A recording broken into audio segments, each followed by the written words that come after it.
theme song, though. Hey, welcome back to Toke It Out. My name is Maddy Tokes. How are you guys today? Are you token? I hope so, because that's the whole point of this podcast, is you are supposed to be toking with me.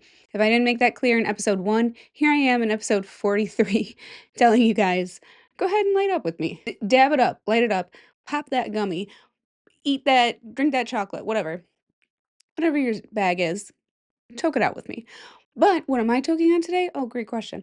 This is the Pink Runts and the menthol crossed, I guess. It's very good, but I am going to put it out because this was very long before. Now it's not. And now it's not. That's so silly. What the fuck? So what are we talking about today? We're talking about how I should not blow the smoke right at the camera. Hey. Oh my God, go out, buddy. Only you can prevent forest fires, you know? So, what are we actually talking about today? Today, we are talking about the fact that we're in a simulation. No, I'm just joking. But not really. We are talking about the Matrix. So, guess who 26 years later finally watched The Matrix after it came out? I did. That was me. Amazing movie. If you did not know, it's written by 2 trans women. So, I think that's really dope. I think that's really cool. I don't know. I think that's whenever people bring up The Matrix, I was like, my 2 trans women. Like, I am just like the first person to be like, guess what? That shit that won many awards and whatever. I don't have a lot of friends who are haters or anything. So a lot of people are just like, oh, that's very neat. You know, like it's just a fun fact. But occasionally I'll get the person that's like, well, you know, we're not going to get into that right now. But we are getting into, have you ever put down your lighter and then turned back and it's gone? Well, that is the glitch in the simulation that you're experiencing, that deja vu moment, or is it just cush clock? Who knows? So let's dive right into it. Do I have anything to talk about? Oh my God, you guys, wait. Hold the freaking phone. We will get into the Matrix. But as you guys know, and I haven't done this in a while, we do taste tests sometimes on Toke It Out. If you guys don't care about this taste test, go ahead and skip ahead like 2-3 minutes, okay? But I'm gonna need to pause real quick and get delivered to me the Baja Blast Pie. Taco Bell has come out with a Baja Blast flavored pie. Let me see what they're describing it as. The Taco Bell Baja Blast Pie is a limited time dessert that features a graham cracker crust, a creamy and tangy tropical lime filling inspired by Mountain Dew's Baja Blast with a whipped cream topping. It is described as a key lime style pie that's teal in color and can be purchased whole for $19.99. I paid $21 for this pie. I don't know if that's with tax or whatever. I sent the servant boy, my husband, my wonderful, beautiful, amazing husband who I respect so much, my servant boy, to go to Taco Bell and get me the pie. So $21. We're gonna find out if it's worth it. The pie has been delivered. Guys, look at this pie. Look at this. Absolutely.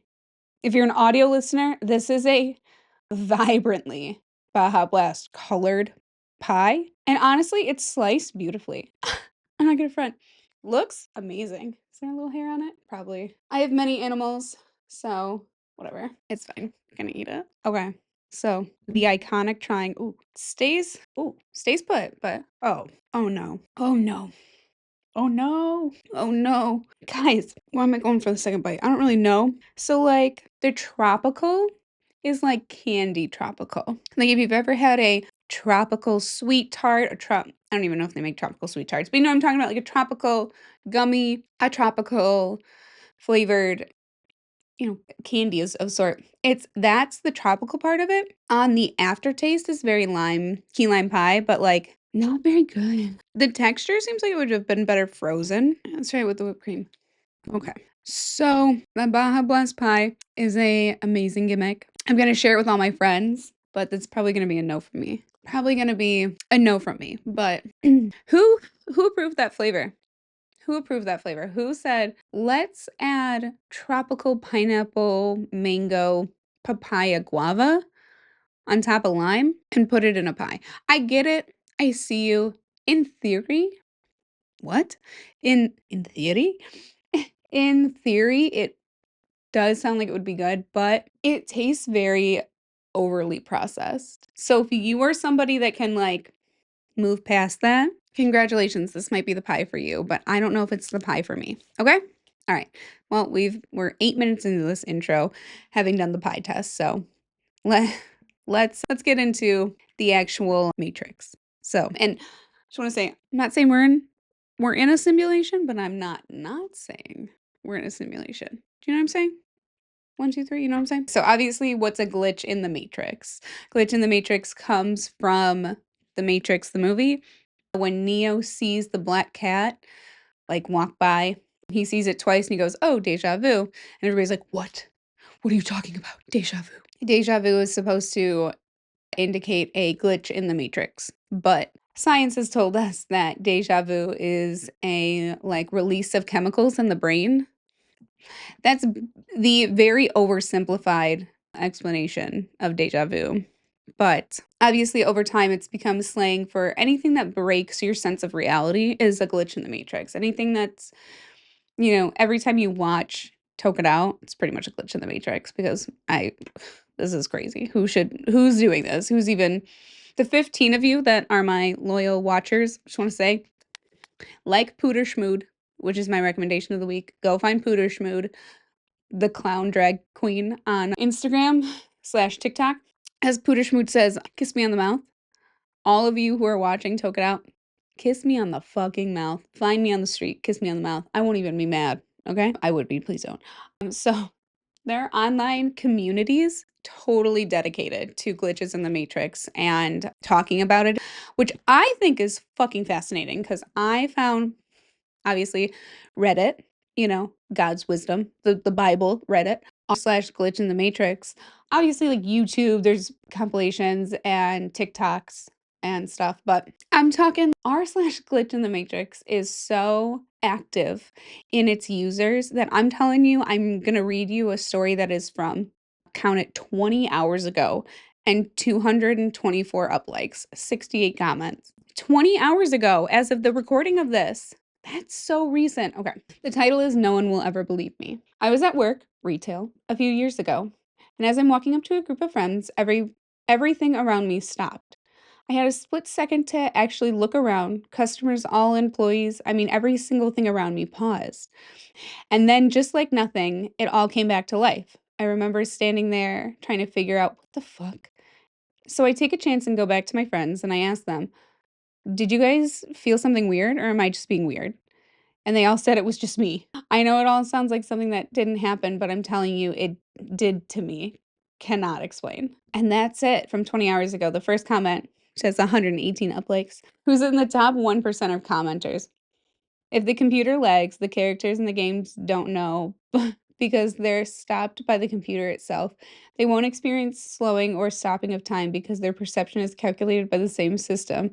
To them, everything is always fine. Okay, that's the NPC theory that only some of us are main characters and the rest are NPCs. I'm certainly a main character. Sorry to everybody. I am, though. Are we characters in your game? Are you characters in my game? Are we in a shared game? How does this work? The simulation theory is amazing. That's the second comment. And the third comment replying to that is, everyone plays their own game, but the space is shared. So it's kind of like Second Life, where we're all kind of on our own journey playing that game, but we're on this shared. Some of us are on the journey to this, some of us are on the journey to that, Who's playing my game? I don't know, but they're winning. They're winning. Okay, that's so stupid, you guys. But obviously, I've talked about this randomly before when I talked about liminal spaces and talking about time lapses and time glitches, where you'll go somewhere into a store, whatever, you come out and it's been 3 hours and you have no idea, but to you it feels like 10 minutes. What the fuck is that? What the fuck is that? So obviously people post things that are like weird unexplained moments, these time glitches, double people, and voices calling from nowhere. The voices calling from nowhere are Wendigos, and you guys need to avoid those at all costs. If you hear your mother's voice in the middle of the night, it's not. Just so you know. But why is that resonating with people so heavily now versus before? Well, I think it's because everything's being recorded. Somebody everywhere is recording something. I'm recording something right now. Like the traffic cam is recording something right now. Somebody else is recording a moment in time right now. And to catch that glitch or to catch that anomaly, whatever it is going on, is so not only fascinating but scary. And I think we like to be scared as people. I think we don't like to admit it, but I think we do like to be scared. I like to be scared, but I like to be scared, but I don't like to be too scared. I got hard lines, and is that my like I've just had so much anxiety for so long that now I like it because it's familiar and easy. I don't know. But overall, we have a collective anxiety and by collective anxiety, I just mean about there's climate change and there's political strife and there's war and there's all these things going on that can cause this collective anxiety. There's not to mention, going in internally racism, transphobia, gay phobia. Is gay phobia? I don't know what that is, whatever. So between all of that anxiety and the overstimulation of like, let's put this in your face every 3 seconds, let's have a new video and let's have you watch 60 videos in an hour. Crazy. We're looking for meaning in that. We're looking for some kind of what could this be to answer the questions? Because if we don't, then it's just anxiety and overstimulation. So that's my take on that. But as I said, there's different kinds of glitches in the matrix. So we're gonna talk about each one just a little bit. Time slips or missing time. This is when people walk into a store, they come out later with no memory of the time passing. Like I said, I've experienced that once where my mom called me like 16 times when I walked into a store. And I mean, it could have really happened, but I mean, she was like, "You haven't called me for 2 hours." I'm like, "What are you talking about? It's been like, I was in the store for like 10 minutes." Anyways, it's if you have no, if you've done this, like no memory of the time passing, I'm not talking about Kush Clock. Hey, stoners, I'm not talking about Kush Clock, okay? I'm talking about real, like, slips. Slips. I'm just talking crazy over here. Anyways, doppelgangers or repeated faces. You guys, I'm having a hard time talking today. Seeing the same stranger multiple times in one day or in multiple cities. Psychology is pattern recognition in the brain's tendencies to link unrelated memories. Do you guys remember when there was different school shootings and somebody brought up this picture of this girl on this phone and she's running and she's crying and she's sobbing into the phone or whatever, and very heartbreaking, tragic. But the same girl, quote unquote the same girl, is at 3 or 4 different school shootings, and there's a picture of her in like the newspaper in each one. So somebody found them and put them together, and that's a glitch in the matrix. That's something. Hey, that's something. So what it could be, I don't know, until they like hatch me out of my egg in the matrix. Like, I just watched it. I don't know. Duplicate objects or missing objects, forks, spoon, lighters, or keys appearing twice. Has that ever happened to you where you're like, "Oh, my lucky lighter, it's right here," and you like put it in your pocket and then you go somewhere else and you're like, "Oh, my lucky lighter." And it's like not in your pocket, it's just it's just there. I don't know. I don't know what that is, but I've experienced it. This is a really good filter. Sorry, I'm just like noticing this filter. It's a really good filter. And then again, the NPC theory, the simulation moments, people behaving like background characters, repeated actions, frozen stares. Sometimes I feel like a background character in someone else's story. I definitely have felt like a background character in somebody else's story, but I've also felt like main character energy my whole life, kind of. Like I haven't been, but I felt it. Maybe I'm an NPC trying to break out. I'm just trying to break out of my shell. Maybe I'm an NPC trying to become a main character. Are these glitches really happening? No, probably not. The glitches are likely just psychology of the brain, the science of the brain, I guess. Pattern-seeking brains, humans evolved to recognize patterns. It's a survival instinct. When there's smoke, there's fire. But now that we don't have that like survival need anymore, it's going to apply to algorithms and coincidences and staticky TikToks. So, and I think that the algorithm knows that we like that and will give us things like that. Like, I feel like I can say something out loud and then I try to Google it and then I'm like 2 letters in and it's like, "Oh, you want to talk about this?" When it could be literally anything I'm typing. So, now guys, these are 2 phenomena in the brain that are named words that I'm gonna be okay. We're gonna try to pronounce it. Apophenia? Okay.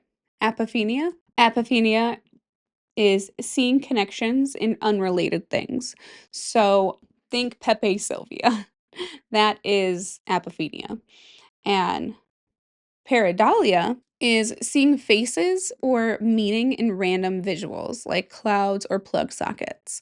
So faces or meaning, what does that mean? So if I see a unicorn shaped cloud, I'm finding meaning in the mystical, magical parts of nature. I don't know.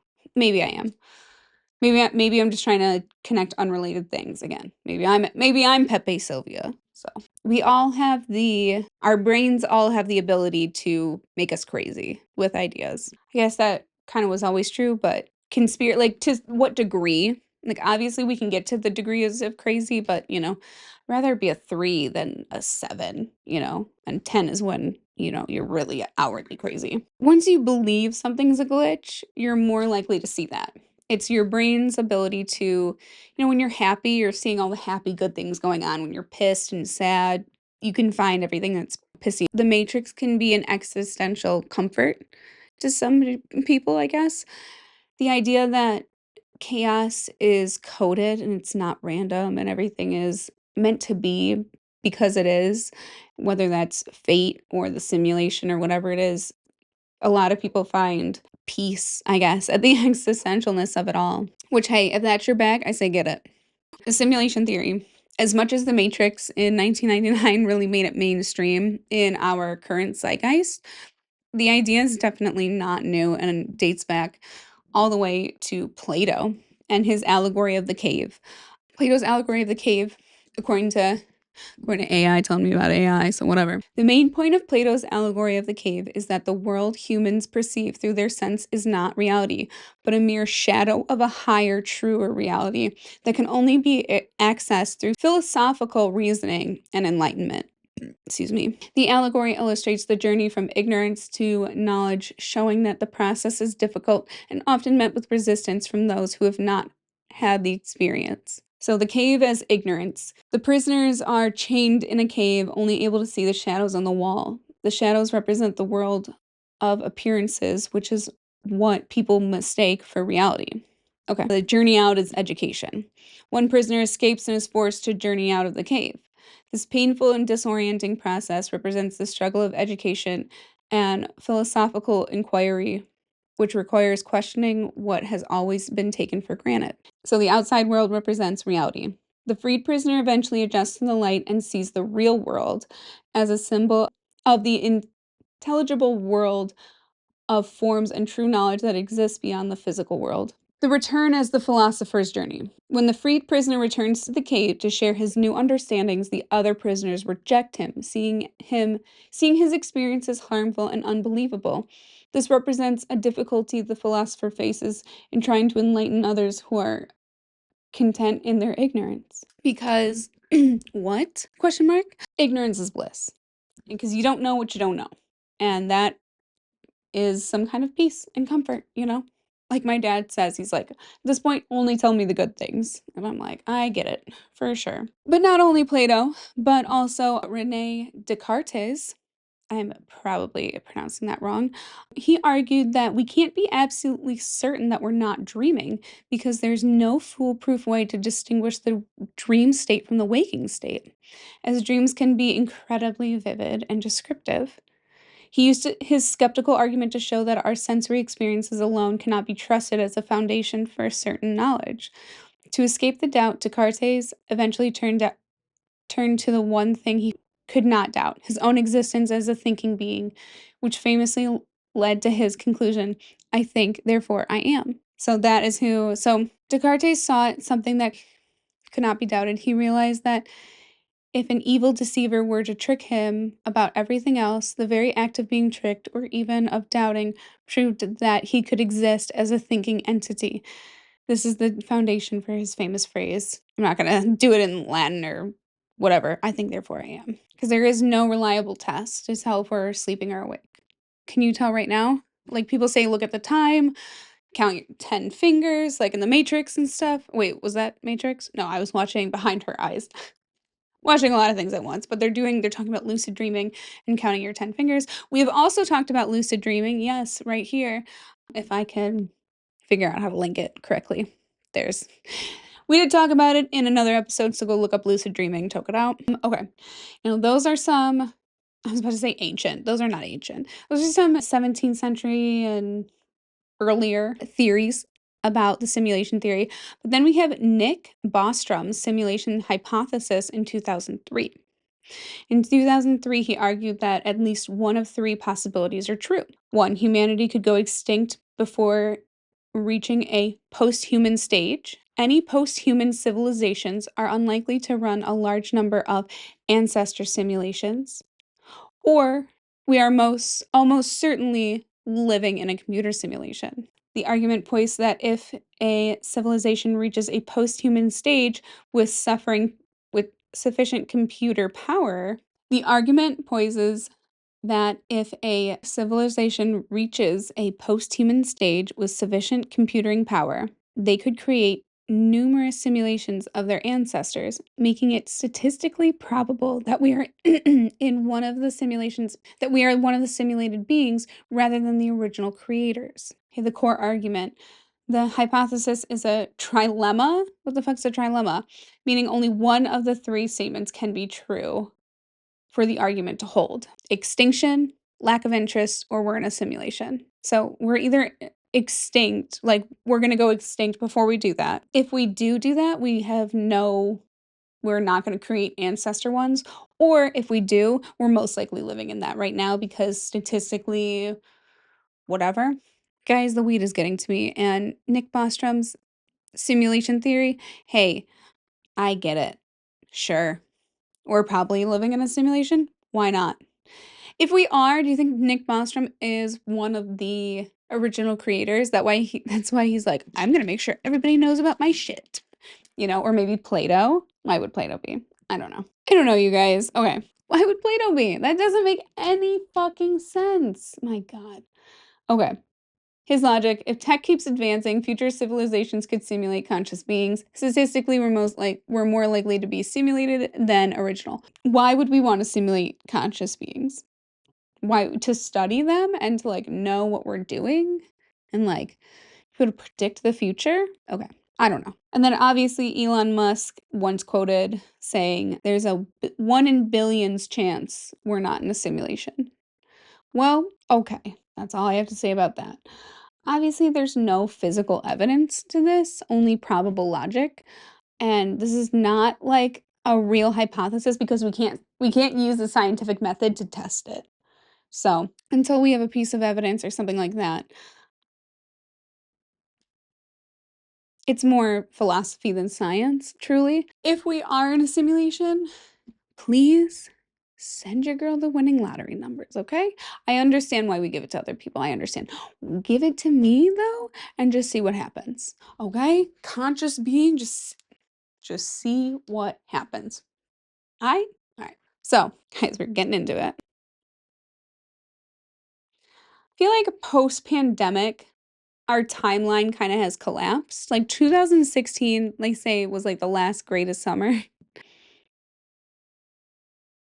And even if 2016 was a shitty summer for you, it was the last, feels like one of the last summers I can remember that we weren't all collectively anxious as fuck. And old heads here might be like, you have no idea what you're talking about. And that's cool. I get it. Correct me. Comment on my video. Okay? Tell me all about it. But I mean, everybody jokes that birds aren't real, time isn't real. It's all, gender's not real. It's all a social construct, which is true in a lot of ways, but also respected? Supposed to be respected? I don't know.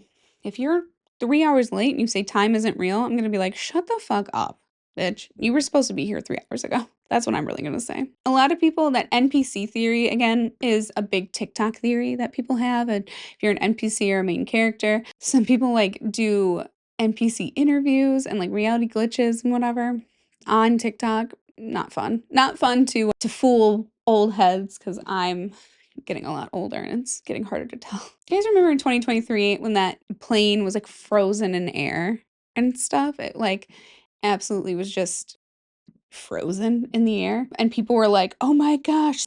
It's basically a wind current, you guys. This plane looks like it's not moving. It's just kind of floating. And they're like, how can this plane float? It can't just float. Planes don't float. It must be going at a certain speed. And it's a wind current that's keeping it there. There's probably hit such high winds that it just like is kind of staying there and then it's whatever. My oversimplified stoner logic explanations over here on Toke It Out, let me tell you. If you're looking for basic knowledge, yeah, come on over to Toke It Out. That's what I was looking for. You know, it's also like part of our dark humor, existential dread kind of way of healing. It's our joking. It's our humor these days. Having glitches in the matrix and the reality and that time isn't real and all this. Just it's kind of comforting at some point because it is this collectiveness of like, haha, look, don't worry about it all. It's just what it is because it's all a simulation. I don't know. Like it's kind of a cop out, right? Feels kind of cop outy. Because I have to like stop talking about this. I'm getting a little too deep in it. What if the Matrix is real and we're the bugs? And we're secretly the bugs. And I'm secretly the shape-shifting, like Men in Black looking guy. What if we are the bugs and we are not the simulation? Okay. All right, guys. Anyways, I can't get more into this, guys, because it's honestly the pie threw me off. I really thought I was gonna have a nice slice of pie and then it was all gonna be good, but turns out it's disgusting. Turns out it's fucking gross. Guys, tell me, do you guys really think that we're in a simulation? Have you guys experienced any of these things? A doppelganger, a this, a that? And as the doppelganger, are people getting lazy? Or are people just like, the people, the simulating creators, just like, oh, we ended up creating the same person by accident because there's only so many choices of noses and mouths and whatever. And it's a 1 in 100,000 chance. Who knows? I'm talking like we know this. Okay. I'm talking like it's real. I don't actually think it's real. I just think that it's another fun theory over here on Toke It Out to talk about. And please check out, okay, it's either going to be this week or next week because I don't know when this episode comes out. So love you, sorry. But check out my new, we're signing off. We're done with the Matrix, FYI. So this is a horrible sign off.